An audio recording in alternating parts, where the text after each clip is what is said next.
Chapitre 1. L'histoire d'Abu Bakr as-Siddiq, qu'Allah soit satisfait de lui.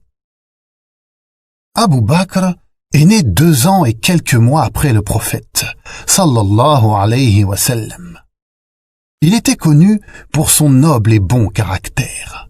C'était un homme extraordinaire, car avant l'apparition de l'islam, alors qu'à la Mecque on adorait des idoles et on consommait du vin, Abu Bakr ne s'était jamais prosterné devant une idole et n'avait jamais bu d'alcool. C'était un commerçant, et il était apprécié par les gens de la Mecque. Il connaissait parfaitement l'histoire des Quraysh, le passé glorieux de telle ou telle tribu. De plus, il était modeste, gentil avec les gens. Et il était surtout l'ami de Mohammed ibn Abdullah. Lorsque le messager d'Allah, sallallahu alayhi wa sallam, reçut l'ordre d'avertir les gens, il alla voir Abu Bakr. Celui-ci accepta l'islam sans hésitation, car il savait que le prophète était quelqu'un d'honnête et qu'il n'était pas un menteur. Il fut le premier homme à se convertir à l'islam. Devenu musulman, Abu Bakr, radiallahu anhu, ne resta pas inactif, et à son tour, il appela les gens à l'islam. Comme il était aimé et respecté, on l'écoutait. Grâce à sa da'wa, beaucoup de personnes se convertirent à l'islam, dont le 3e calife, Othman, radiallahu anhu. Quand les Quraysh se mirent à torturer les plus faibles parmi les musulmans, les esclaves, Abu Bakr, radiallahu anhu, racheta certains de ses esclaves, comme Bilal, puis il les libéra. Tout cela était fait uniquement pour la face d'Allah. Plus les Quraysh devenaient violents, plus la foi d'Abu Bakr augmentait. Un jour, alors qu'il défendait le prophète, sallallahu alayhi wa sallam, Abu Bakr se fit violemment agresser par un homme appelé Utba ibn Rabi'a. Cette agression fut si grave qu'il s'évanouit. Lorsqu'il revint à lui, ses premières paroles furent « Qu'a fait le messager d'Allah ?» Tel était Abu Bakr, radiallahu anhu. Bien que blessé, il ne pensait qu'à la sécurité du prophète, sallallahu alayhi wa sallam. Quand le messager d'Allah, sallallahu alayhi wa sallam, ordonna aux compagnons d'émigrer vers Médine et que certains se mirent en route, Abu Bakr lui demanda la permission de partir aussi. Cependant, le messager d'Allah, sallallahu alayhi wa sallam, lui recommanda la patience. Le prophète espérait que lorsque l'autorisation d'émigrer lui serait donnée, qu'Abu Bakr serait son compagnon de voyage. Effectivement, peu de temps après, l'ordre fut donné au messager d'Allah sallallahu alayhi wa sallam d'émigrer vers Médine. Abu Bakr l'accompagnait. Allah dit à ce sujet dans le Coran: ثاني اثنين إذ هما في الغار إذ يقول لصاحبه لا تحزن إن الله معنا. Deuxième de 2, quand ils étaient dans la grotte et qu'il disait à son compagnon « Ne t'afflige pas, car Allah est avec nous ». Surat At-Tawbah, verset 40. Tous deux, ils arrivèrent sains et saufs à Médine. Abu Bakr as-Siddiq, radiallahu anhu, assistait le messager d'Allah sallallahu alayhi wa sallam dans toutes ses affaires. Il participa avec lui à toutes les batailles, comme Badr, Uhud et la conquête de la Mecque. Lors de la bataille de Tabouk, il dépensa tout son argent pour équiper l'armée musulmane. Durant la 9e année de l'hégire, le messager d'Allah sallallahu alayhi wa sallam lui ordonna de diriger les rites du pèlerinage. Lorsque le messager d'Allah sallallahu alayhi wa sallam tomba gravement malade, il désigna Abu Bakr pour le remplacer dans les prières à la mosquée. Il le remplaça durant 17 prières. Cela était un signe qui prouvait que le prophète acceptait qu'Abu Bakr deviendrait le calife après sa mort. Effectivement, peu de temps après, le prophète sallallahu alayhi wa sallam mourut. Lorsqu'il apprit la triste nouvelle, Abu Bakr enfourcha sa jument et se rendit à la mosquée. Il entra dans les appartements du messager d'Allah sallallahu alayhi wa sallam. Il y trouva sa fille Aïcha, radiallahu anha, qui était l'une des épouses du messager d'Allah. Il retira une cape qui recouvrait le visage du messager d'Allah sallallahu alayhi wa sallam. Tout en pleurant, il l'embrassa sur le front.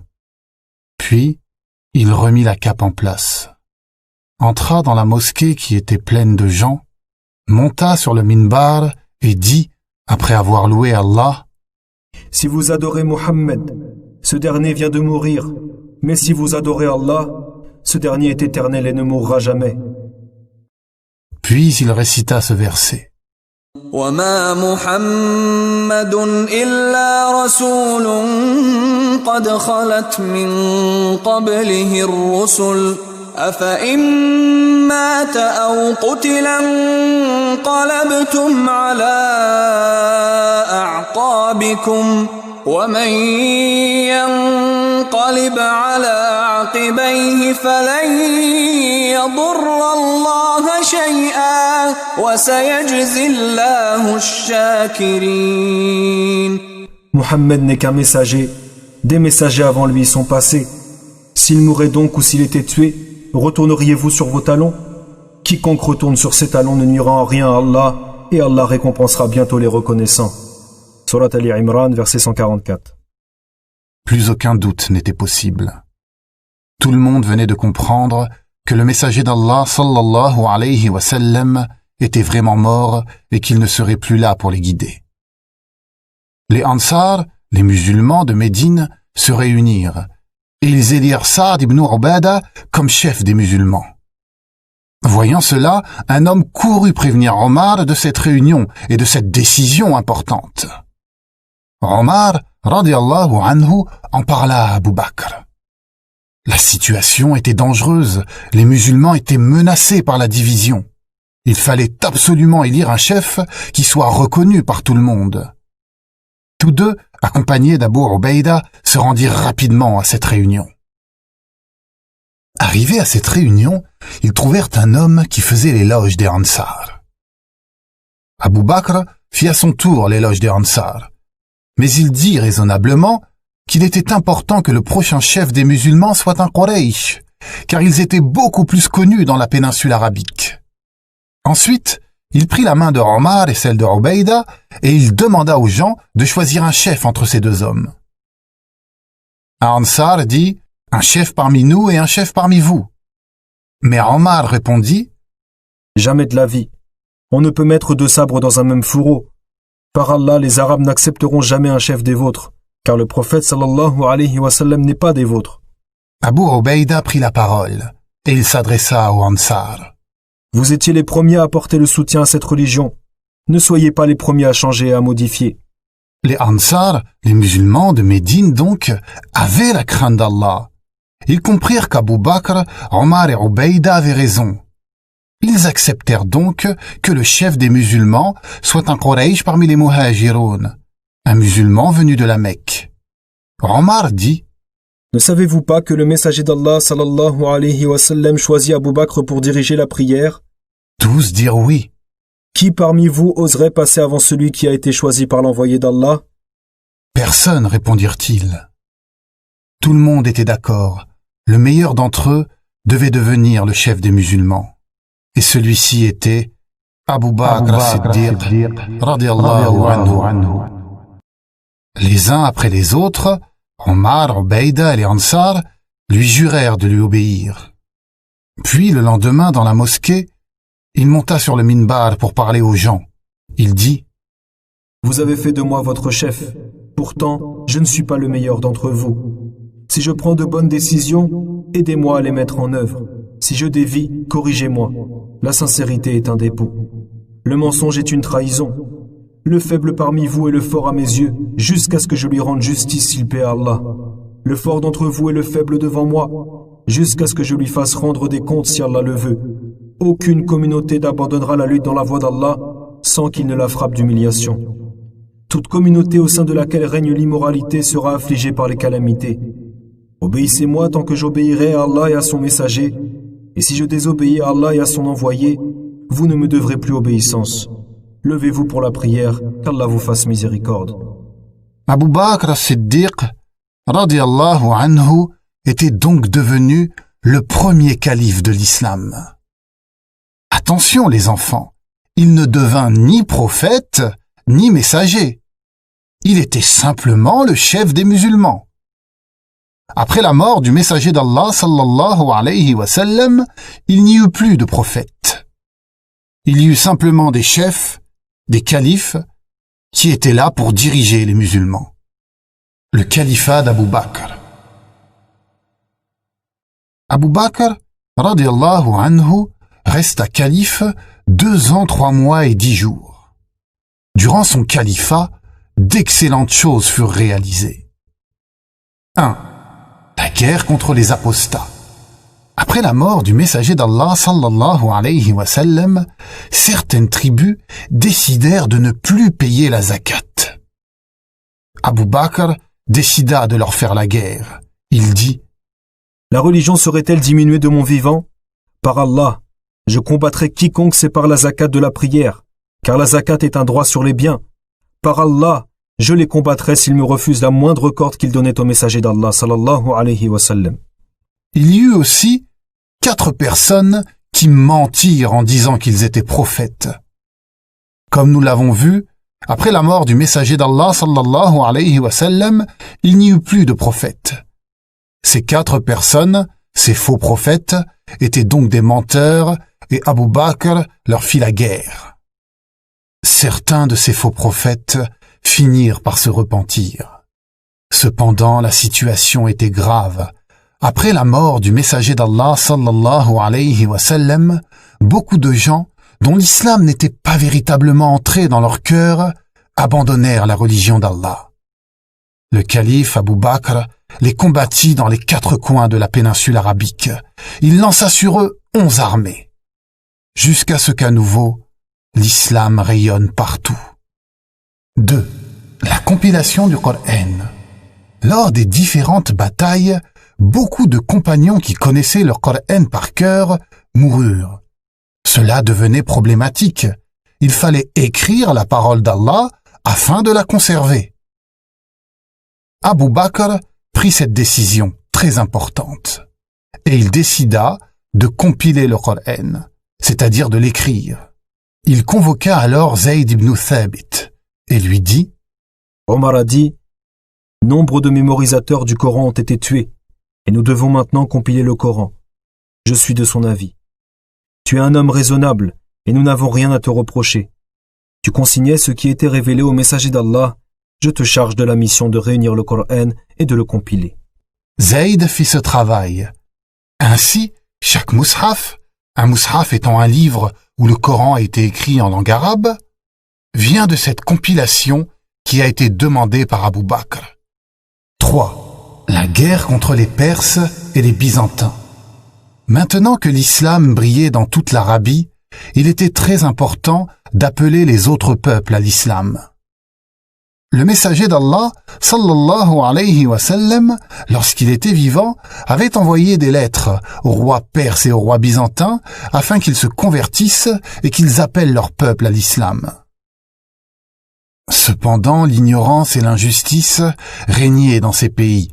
Beaucoup refusaient le message de l'islam et ils considéraient les Arabes comme des moins que rien. Le monde entier devait connaître la lumière de l'islam, et le calife lança ses cavaliers afin que la religion d'Allah triomphe et que les gens soient guidés. Les récits de la conquête musulmane sont très longs, et nous en parlerons, incha'Allah, dans les autres chapitres. Sachez cependant que sous le califat d'Abu Bakr, de vastes territoires de l'Irak et de la Syrie furent conquis. Reparlons maintenant du noble caractère d'Abu Bakr à travers cette histoire. Alors qu'il était calife, Abu Bakr avait l'habitude de sortir chaque jour de la mosquée après la prière du Fajr. Omar l'avait remarqué. Attention, il ne l'espionnait pas. Non, il savait qu'Abu Bakr agissait en bien et il voulait agir comme lui. Voilà pourquoi il l'observait. Omar se rendit compte qu'Abou Bakr se rendait dans un quartier de Médine. Dans ce quartier, il y avait une cabane, et le calife entrait dans cette cabane, restait un temps, puis en sortait. Et cela chaque jour. Cela étonna Omar. Que faisait Abou Bakr chaque jour dans cette cabane? Cela était vraiment étrange. Un jour, après qu'Abou Bakr eut quitté la cabane, Omar y entra. Il y trouva une très vieille femme qui était aveugle et qui ne pouvait plus marcher. Il la salua et lui demanda « Ma tante, quel est cet homme qui vient te voir chaque jour et que fait-il dans ta cabane ?» Elle lui dit qu'elle ne connaissait pas son nom, mais que c'était un homme très gentil. Chaque jour, il venait la voir et faisait le ménage dans sa cabane. Puis il préparait du pain et lui donnait à manger avec sa propre main. Subhanallah. Est-ce que vous imaginez? Il s'agissait du calife, du chef des musulmans, qui avait le même statut qu'un roi. Au lieu de vivre dans le luxe et d'être orgueilleux, Abou Bakr allait voir une vieille dame aveugle et la nourrissait de ses propres mains. Vous comprenez maintenant la valeur des compagnons? Quel était leur comportement? Comment ils craignaient Allah? Qu'Allah nous guide. Amin. Puis Abou Bakr tomba gravement malade. Il pensa qu'il était bon de choisir, alors qu'il était encore vivant, celui qui deviendrait le deuxième calife. Il pensait à Omar, radiyallahu anhu. Il consulta de nombreux compagnons, dont Othman et Ali. Tous deux dirent du bien de Omar et dirent qu'il était le plus capable d'entre tous. Abou Bakr désigna donc Omar ibn al-Khattab comme prochain calife, et les gens l'acceptèrent. Quelques jours plus tard, Abou Bakr as-Siddiq, radiyallahu anhu, mourut. Ce fut Omar qui guida la prière du mort. Ainsi donc s'achève l'histoire d'Abou Bakr as-Siddiq, qu'Allah soit satisfait de lui.